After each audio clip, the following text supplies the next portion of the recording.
এই মুহূর্তে আমাদের সবাই, সারা পৃথিবীর ইমানদার মুসলমান যারা, সমস্ত ইমানদার মুসলমানের সমস্ত প্ল্যান, প্রোগ্রাম, পরিকল্পনা একটাই বস্তু নিয়ে, সেটা হলো মাহে রমজান। যাদের কলবে, কলিজার মধ্যে কবরের ফিকির, আখিরাতের ফিকির আছে, পরকালের ভাবনা আছে, তারা শুধু নেকি তালাশ করে, নেকি তালাশ করে, নেকি তালাশ করে। আর নেকির সর্বশ্রেষ্ঠ মৌসুম মাহে রমজান। মাহে রমজান আল্লাহর প্রিয় বান্দারা নেক তালাশ করে, নেক তালাশ করে। হাদিসের মধ্যে বহু সাহাবীর এরকম প্রশ্ন আছে নবীজির কাছে, যারা কোনো না কোনো আমল তালাশ করছেন। ইয়া রাসূলুল্লাহ, আমার একটা আমল বলে দেন, আমার একটা বিষয় বলে দেন, আমার একটা বাক্য বলে দেন, আমার একটা কথা বলে দেন। এইভাবে খুঁজছেন, শুধু আমল খুঁজছেন। কেন? আমার নেকি দরকার, আমার নেকি দরকার। দুল্লানি আলা আমালি আমিলতুহু দাখালতুল জান্নাহ। এক সহজ সরল সাধারণ সাহাবী আয়েশা নবীজিকে বলছেন, ইয়া রাসূলুল্লাহ, আমাকে একটা আমল বলে দেন, আমল করব আর আমি জান্নাতে যাব। নবীজি সাল্লাল্লাহু আলাইহি সাল্লাম বলেন, আল্লাহ এবং রাসূলের প্রতি ঈমান রাখবা, 5 ওয়াক্ত নামাজ পড়বা, ফরজ হলে যাকাত দিবা, রমজান আসলে রোজা রাখবা। তখন পর্যন্ত হজ ফরজ হয় নাই, এজন্য এই 4টা বলে নবী শেষ করছে। এই সাহাবী দাঁড়িয়ে বললেন, ইয়া রাসূলুল্লাহ, আমি আল্লাহর কসম আপনার কথা থেকে এক চুলও কমাবো না, বাড়াবো না, বরং আপনি যা বলেছেন তা আমল করতেই থাকবো। নবীজি তখন বললেন বাকি সাহাবীদেরকে, মান সাররাহু আন ইয়ানজুরা ইলা রাজুলিন মিন আহলিল জান্নাহ ফালইয়ানজুর ইলা হাযা। তোমরা যদি এই মুহূর্তে জমিনের মধ্যে কোন জান্নাতি মানুষ দেখে তোমাদের নয়ন জুড়াইতে মন চায়, একে দেখো, একে দেখো, এই যে জান্নাতি। অথচ সে আমল করে নাই, এখন মাত্র ওয়াদা দিছে, কিন্তু বলার ঢং, চেহারার রং দেখে নবী বুঝছে যা বলছে তো দিল দিয়ে বলছে। বাটপারি কথা না, ধোঁকাবাজি। বাবাদেরকেও বলি, নওজোয়ান ছেলে তোমাদেরকেও বলি, পর্দার আড়ালের মা বোনদেরকেও বলি, মা আখিরাতের ফিকির করেন। আখিরাত যদি ফিকির হয়, পরকালের যদি ভাবনা হয়, তাহলে আমাদের পরকালের শ্রেষ্ঠতম সিজন আখিরাত কামাই করা মাহে রমজান। মাহে রমজান আমাদের সামনে, মাহে রমজান। রমজান মানে ভিন্ন কিছু। রমজান মানে আখিরাতের মাস, রমজান মানে মেহনতের মাস, রমজান মানে পরিশ্রমের মাস, রমজান মানে দুনিয়া ভুলে জান্নাত কামাই করার মাস। রমজান সিজন, রমজান মৌসুম, আখিরাতের মৌসুম, আখিরাতের মৌসুম, পরকালের মৌসুম। অতএব বাবা, এত বড় রমজানকে সামনে আল্লাহ যদি কারো হায়াতে দেয়, আল্লাহ যদি দয়া করে রমজান পর্যন্ত পৌঁছায়, সেই রমজানকে পেয়ে কেউ যদি নিজের জিন্দেগিটা গড়তে না পারে, তার উপরে আল্লাহর লানত ছাড়া আর কিছু। এই জন্য হাদিসে আছে, আপনারা সবাই শুনেন, এটা রমজানের লাস্টের দিকে হুজুররা বয়ানে এটা বলে যে নবীজি সাল্লাল্লাহু আলাইহি সাল্লাম মিম্বরের মধ্যে উঠতে গিয়ে আমিন বলছে। তো নবীজি পরে ব্যাখ্যা দিছে, জিবরাইল আয়েশা নবীজিকে বলছে, ইয়া রাসূলুল্লাহ, এত বড় শ্রেষ্ঠতম রমজান পেয়েও, এত দামি, এত ফজিলত পেয়েও যে তার নিজের আখিরাত করতে পারলো না, গুনাহ মাফ করাইতে পারলো না, তার উপরে আল্লাহর লানত, তার উপরে ফেরেশতাদের লানত। নবীজি তখন বলছেন, আমিন, জিবরাইল, আমিও কবুল করলাম, অর্থাৎ আমি মুহাম্মদের লানত। এই জন্য রমজানে যে নাফরমানি করে, রমজানে সুদ খায়, ঘুষ খায়, রমজানে কিস্তি নেয়, রমজানে যেই মহিলা বেপর্দা বাজারে বাজারে ঘোরে, রমজানে যেই নাফরমান নামাজ পড়ে না, আল্লাহর জিকির তেলাওয়াত করে না, হালাল পথে চলে না, তোর উপরে আল্লাহর লানত, ফেরেশতার লানত, তোর নবীর লানত, তোর রাসূলের লানত। মনে রাখো, এত লানত নিয়া জীবনে সুখ হবে, আখিরাতেও সুখ হবে। এজন্য দয়া করে ইনশাআল্লাহ মাহে রমজানকে কদর করুন। বলেন ইনশাআল্লাহ। ছেলেরা বলো বাবা ইনশাআল্লাহ। রমজানের জন্য প্রস্তুতি নাও, রমজানের জন্য, রমজানের জন্য। আল্লাহ নবী সাল্লাল্লাহু আলাইহি সাল্লাম কোমরের লুঙ্গি রমজানে হাদিসে আছে শক্ত করে বাঁধতেন ইবাদতের জন্য। মানুষ যখন ভারী কাজ করে, শক্ত কোনো কাজ করে, তখন কোমরে গামছা বা রশি টাইট করে বান দিয়া তাইলে শক্তি হয়, শক্তি সঞ্চার হয়। আল্লাহ নবী সাল্লাল্লাহু আলাইহি সাল্লাম রমজানে রাত্রি জাগার জন্য কোমরে লুঙ্গি শক্ত করে বেঁধে নিতেন, ইবাদতে ডুবে যেতেন, আল্লাহর বন্দেগীতে লেগে থাকতেন। অতএব আমরা রমজানকে কদর করবো ইনশাআল্লাহ। আমার জীবন সুন্দর হবে কখন? আল্লাহ তাআলা আমাদেরকে সৃষ্টি করেছেন আমাদের জিন্দেগীর সমস্ত কর্মকাণ্ড সুন্দর করার জন্য। লিয়াবলুয়াকুম আইয়ুকুম আহসানু আমালা। আল্লাহ তাআলা বলেন, জীবন দিলাম তোমাদেরকে পরীক্ষা করার জন্য, তোমাদের কার আমল কতটা সুন্দর। আহসান, আহসান শুধু সংখ্যা বিবেচনা। নামাজ পড়ে ফেলছে 10,000 রাকাত, কিন্তু সূরা কেরাত অশুদ্ধ, দোয়া কালাম অশুদ্ধ, রুকুর তাসবিহ, সিজদার তাসবিহ, আত্তাহিয়াতু অশুদ্ধ, কোনো লাভ নেই। 10,000 না, 10 লক্ষ রাকাতেরও কোনো ফায়দা নেই। এজন্য সংখ্যা বিষয় না, যে কি পরিমাণ, না, গুণগত মান, গুণগত মান। আহসান হইতে হবে, সুন্দর হইতে হবে, কোরআন সুন্নাহর আলোকেই হইতে হবে, আলোকে যেভাবে হোক। আমরা অনেক মুসলমান এই কথাটা হযরত মাওলানা মুফতি বেলায়েতুল্লাহ সাহেব শেষ এই কথাটা বলতে চাচ্ছিলেন। অর্থাৎ একটা কথা মনে রাখবেন ছেলেরা, তোমাদেরকেও বলি বাবা, যে যেটুকুই ইসলাম মানি এটুকুও গ্রহণযোগ্য হওয়ার জন্য বিশুদ্ধ হওয়া জরুরি, বিশুদ্ধ হওয়া জরুরি। শুধুমাত্র মসজিদে আসলাম শুক্রবার জুমার নামাজ, আমার উপস্থিতিটা দেখাইলাম, এতেই আমার জুমার নামাজ কবুল হবে। জুমার নামাজ যেভাবে আদায় করতে হয় ওইভাবেই হইতে হবে। নামাজের সূরা কেরাত ঠিক হইতে হবে। শুধু আল্লাহর ঘরে গেলেই হজ আদায় হয় না, শুধু মিনা আরাফায় গেলেই হজ আদায় হয় না। কোরআন সুন্নাহ যেভাবে হজ্জের নিয়ম কানুন বলছে ওইভাবে হইতে হবে, ওইভাবে হইতে হবে। তাইলে শুধুমাত্র উপস্থিতি যথেষ্ট না, যে আমি আসছি তো জুমার নামাজ মসজিদ, না, এটা যথেষ্ট। আমি শুধু তো উঠানামা করলাম 4 রাকাত, না, শুদ্ধ হইতে হবে। আল্লাহ নবী সাল্লাল্লাহু আলাইহি ওয়াসাল্লাম বলেন, তিলকা সালাতুল মুনাফিক। 3 বার বলছে নবীজি কথা। ওই নামাজ মুনাফিকের নামাজ, ওই নামাজ মুনাফিকের নামাজ, ওই নামাজ মুনাফিকের নামাজ। কামা ফানাক্কারা আরবাআন লা ইয়াযকুরুনাল্লাহা ইল্লা কালিলা। যে শুধু দাঁড়াইলো আর 4 রাকাতে 4টা ঠোকর মারলো। এই ছেলে, বড় দেখো তো, বড় অপদার্থ কথা।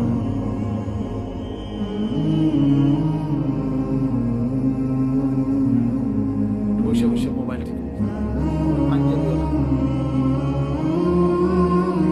তো আল্লাহ নবী সাল্লাল্লাহু আলাইহি ওয়াসাল্লাম বলেন, সে 4 রাকাতে 4টা ঠোকর মারলো।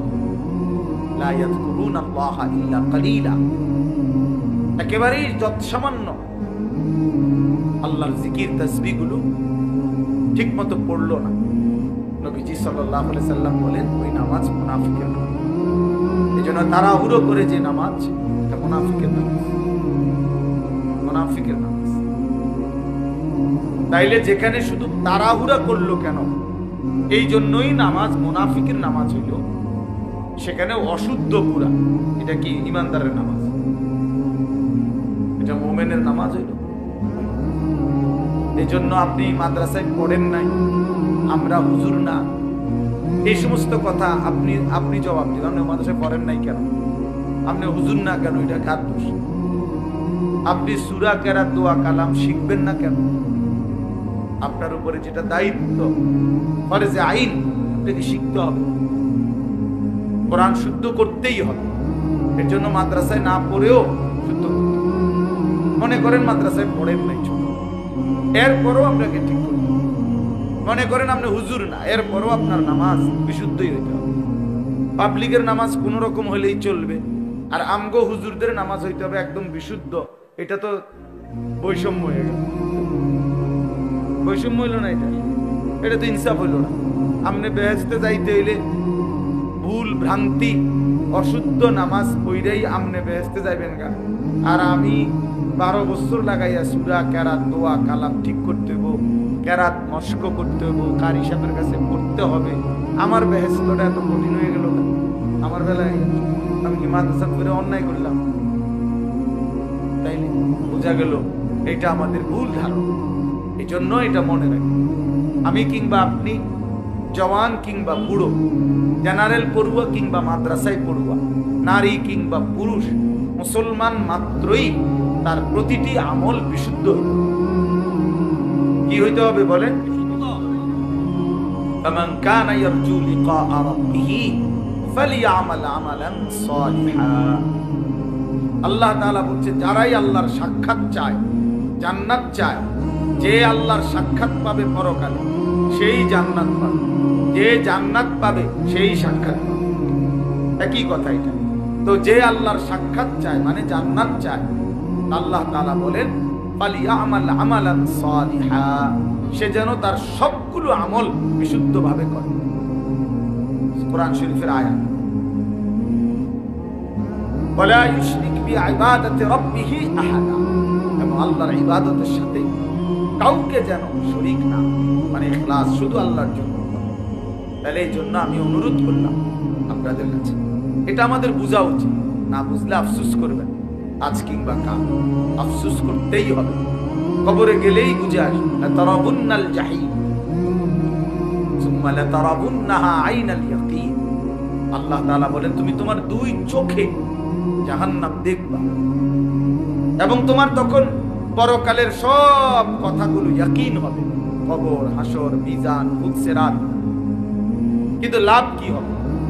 ইয়াউমাইদিন ইয়াতাযাক্কারুল ইনসানু ওয়া আন্না লাহু যিকরা। আল্লাহ তাআলা বলেন, বান্দা হাসরের ময়দানে যখন জাহান্নামকে সচক্ষে দেখবে, তখন তার দুনিয়ার সব কথা মনে পড়বে, বুঝে আসবে। কিন্তু ওয়া আন্না লাহু যিকরা, কিন্তু আল্লাহ বলেন, বলো না বান্দা মনে পড়ে কি লাভ? বুঝে তো আসবে, ঠিক আছে যে বিড়ি খাওয়া ঠিক হয় নাই, সিগারেট খাওয়া ঠিক হয় নাই, গালি দেওয়াটা ঠিক হয় নাই, চুরি করাটা ঠিক হয় নাই, সুদ খাওয়া ঠিক হয় নাই, কিস্তি নেওয়া ঠিক হয় নাই, নারী দেখা ঠিক হয় নাই, ছবি দেখা ঠিক হয় নাই, সারা রাত উলঙ্গ দৃশ্য দেখা ঠিক হয় নাই, নামাজগুলো বছরের পর বছর ছেড়ে দেওয়া ঠিক হয় নাই। এ তো বুঝে আসতে ঠিক আছে, উচিত ছিল, পড়া উচিত ছিল, মানা উচিত ছিল। কিন্তু আল্লাহ বলেন, ওয়া আন্না লাহু যিকরা, বলো না বান্দা লাভ কি? আজকে তো আর আমলের সুযোগ দেওয়া হবে। নবীজি সাল্লাল্লাহু আলাইহি সাল্লাম বলেন, ফা ইন্নাল ইয়াওমা আমালুন ওয়ালা হিসাব ওয়া গাদান হিসাবুন ওয়ালা আমাল। নবীজি বলছেন, আমলের জায়গা, এখানে হিসাবের জায়গা না। আগামীকাল আখিরাত, সেটা কেবল হিসাবের জায়গা, ওইটা আমলের জায়গা। ওইখানে আমলের সুযোগ দেওয়া হবে না, শুধুই হিসাব হবে। এখানে আমলের সুযোগ দেওয়া হয়েছে, এজন্য এখানের হিসাব এখানে হচ্ছে না। প্রতিদিন সারা দিনের নাফরমানির শাস্তি রাতে দেওয়া হয় না। 1 মাসের নাফরমানির শাস্তি মাসের 30 তারিখ কোনো দেওয়া হয় না। এখানে শুধুই আমল, কর্ম, ওইখানে হিসাব। এখানে মেহনত, ওইখানে ফলাফল, এখানে ফলাফল। এই জন্য আমরা সবাই মিলে যে পাত্তা দিলেন দিলেন, অসুবিধা নেই। আমরা এতে করে ঘাবড়াই না যে কেউ উনি আপনার কথা বুঝুন না, কেউ না শুনুন, কোনো অসুবিধা নেই, কোনো সমস্যা নাই। গোটা পৃথিবীর সমস্ত মানুষ যদি আল্লাহর নাফরমানি করে, একজনও যদি মুমিন না থাকে, তবু আল্লাহ শ্রেষ্ঠ, তবুও কোরআন শ্রেষ্ঠ। আবার গোটা পৃথিবীর সকলেই যদি আল্লাহকে মেনে নেয়, তবু আল্লাহ শ্রেষ্ঠ, আল্লাহ শ্রেষ্ঠ। অতএব আমাদের জিম্মাদারি বলা, দিল থেকে বলা, আন্তরিকতা নিয়ে বলা, কেউ পাত্তা না দেয়, অসুবিধা কি? সমস্যা নাই, কোনো সমস্যা নাই। কোরআন শরীফে আছে, ওমা তাসআলুহুম আলাইহি মিন আজরি ইন হুয়া ইল্লা যিকরুল লিল আলামিন। আল্লাহ তাআলা নবীকে বলছে, বন্ধু আপনি যে দিন রাত মানুষকে আল্লাহর দিকে ফেরাইতে চাচ্ছেন, ডাকতেছেন, তো এর পারিশ্রমিক, এটার মজুরি আপনি তো মানুষ থেকে নিচ্ছেন না, এটার বিনিময় তো মানুষ থেকে না। যে একবার সুবহানাল্লাহ মানুষেরকে শুনাইলে শিখাইলে কয় টাকা, এটার কোনো নির্ধারিত রেট আছে? নাই। তো মানুষের কাছে তো এটার বিনিময় না। 1 কেজি চালের দাম তো নির্ধারিত আছে, 1 কেজি আটার দাম তো কি আছে? নির্ধারিত আছে। 1 কেজি আলুর দাম তো নির্ধারিত আছে। তো আল্লাহর কথা বলার মূল্য তো নির্ধারিত নাই। অর্থাৎ এটা মানুষ থেকে তো আপনি বিনিময় নিবেন না। কাজে আপনার সমস্যা কি? বিনিময় তো দেব আমি, কাজে কেউ গ্রহণ করলেও বিনিময় দেব, কেউ গ্রহণ না করলেও আপনার সমস্যা কি? আপনার যেটা পাও না আমি সেটা আপনাকে দেব। এই জন্য আমরা দাঈ যারা হয়, আল্লাহর দিকে যারা ডাকে, ইমাম, খতিব, আলেমে দ্বীন, আউলিয়ায়ে কেরাম, ওয়াইজ, মুহাদ্দিসিন, মুফাসসিরিন, ওনারা এটা বুঝে যে কেউ গ্রহণ না করে কোনো অসুবিধা নাই, কারণ আমি তো আপনাদের থেকে পারিশ্রমিক নেব না। বিনিময় তো মহান আল্লাহ পাকের কাছে। ইন্নামা নুতঈমুকুম লিওয়াজহিল্লাহ লা নুরিদু মিনকুম জাযাআন ওয়ালা শুকুরা। আল্লাহর প্রিয় বান্দা বলে, আল্লাহর সন্তুষ্টির জন্য তোমাকে খাওয়াইছি, বিনিময়ে তোমাদের কাছে কোনো কৃতজ্ঞতাও চাই না, কোনো বিনিময়ও চাই না। আপনি ধন্যবাদ দেওয়ারও দরকার নাই, ধন্যবাদেরও দরকার নাই। আপনি বলছেন আর যে মনে কর একটা ওয়াজে হয়েছে আজগা, হ্যাঁ তো কি এতে কি আমার কবর রাজা মা, কথা বলেন না কেন? 10 লাখ মানুষ আমার চিনে, এতে করে কবর রাজা মাফ তো কি? শ্রোতা 50 লাখ হইলেই কি? 5 জন হইলেই কি? 5 জন হইলেই কি? সবাই চিনলেই কি, না চিনলেই কি? এতে কি আহামরি ব্যবধান? সবাই চিনলে কামিয়াব, কথা বলেন না? কেউ না চিনলে ব্যর্থ। তো আর কি, আলাদা কিচ্ছু নাই, সবকিছু আসমান ওয়ালার কাছে। গ্রহণ করলেও তিনি, ফেলে দিলেও তিনি, বর্জন করলেও তিনি। তিনি চাইলেই গ্রহণ করবেন, তিনি না চাইলে ছুঁড়ে মারবেন। এজন্য মূল বিষয় হলো বাপ আল্লাহর দিকে ফেরা। আল্লাহ আমাদেরকে বুঝ দান করেন। এজন্য আমি বলছিলাম মনোযোগ দরকার। আল্লাহর কথা দিল দিয়ে শুনলে, আন্তরিকতা নিয়ে শুনলে ধীরে ধীরে পরিবর্তন হয়। নওজোয়ান ভাই, তোমাদের কাছে আমার অনুরোধ ভাই, কোন একক কোন বক্তার জনপ্রিয়তায় অথবা পরিচিতিতে, খ্যাতিতে এইভাবে কি ব্যস্ত না হও, বরং আল্লাহর কথার প্রতি আন্তরিক হও। ওষুধের মতো লাগো, বিষের মতোই লাগো, আমার গায়েই লাগো, আমারই বলো, তারপরও শুনতে থাকা, হজম করতে থাকা, অনুভব করতে থাকা। তাইলে একদিন আল্লাহ পাক জিন্দেগি বদলায়, জীবন বদলায়, জীবন বদলায়। এই জন্য এটা বুঝা উচিত। আল্লাহ তাআলা সকলকে তৌফিক দান করুন। প্রিয় ভাই, এই মুহূর্তে আমাদের সবাই, সারা পৃথিবীর ইমানদার মুসলমান যারা, সমস্ত ইমানদার মুসলমানের সমস্ত প্ল্যান, প্রোগ্রাম, পরিকল্পনা একটাই বস্তু নিয়ে, সেটা হলো মাহে রমজান। যাদের কলবে, কলিজার মধ্যে কবরের ফিকির, আখিরাতের ফিকির আছে, পরকালের ভাবনা আছে, তারা শুধু নেকি তালাশ করে, নেকি তালাশ করে, নেকি তালাশ করে। আর নেকির সর্বশ্রেষ্ঠ মৌসুম মাহে রমজান। মাহে রমজান আল্লাহর প্রিয় বান্দারা নেক তালাশ করে, নেক তালাশ করে। হাদিসের মধ্যে বহু সাহাবীর এরকম প্রশ্ন আছে নবীজির কাছে, যারা কোনো না কোনো আমল তালাশ করছে। ইয়া রাসূলুল্লাহ, আমার একটা আমল বলে দেন, আমার একটা বিষয় বলে দেন, আমার একটা বাক্য বলে দেন, আমার একটা কথা বলে দেন। এইভাবে খুঁজছেন, শুধু আমল খুঁজছেন। কেন? আমার নেকি দরকার, আমার নেকি দরকার। দুল্লানি আলা আমালি আমিলতুহু দাখালতুল জান্নাহ। এক সহজ সরল সাধারণ সাহাবী আয়েশা নবীজিকে বলছেন, ইয়া রাসূলুল্লাহ, আমাকে একটা আমল বলে দেন, আমল করব আর আমি জান্নাতে যাব। নবীজি সাল্লাল্লাহু আলাইহি সাল্লাম বলেন, আল্লাহ এবং রাসূলের প্রতি ঈমান রাখবা, 5 ওয়াক্ত নামাজ পড়বা, ফরজ হলে যাকাত দিবা, রমজান আসলে রোজা রাখবা। তখন পর্যন্ত হজ ফরজ হয় নাই, এজন্য এই 4টা বলে নবী শেষ করছে। এই সাহাবী দাঁড়িয়ে বললেন, ইয়া রাসূলুল্লাহ, আমি আল্লাহর কসম আপনার কথা থেকে এক চুলও কমাবো না, বাড়াবো না, বরং আপনি যা বলেছেন তা আমল করতেই থাকবো।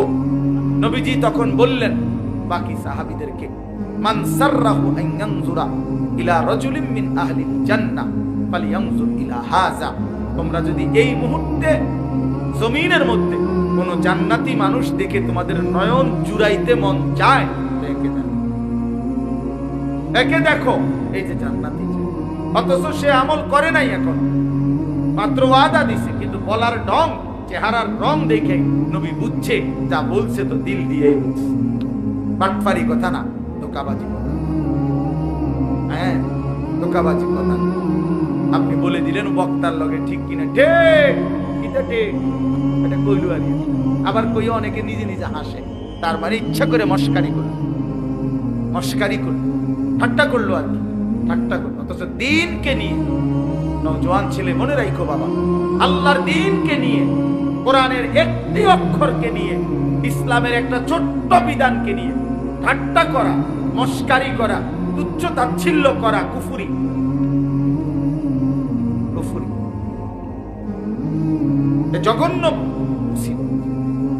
এটা কুফরি, ইস্তেহজা।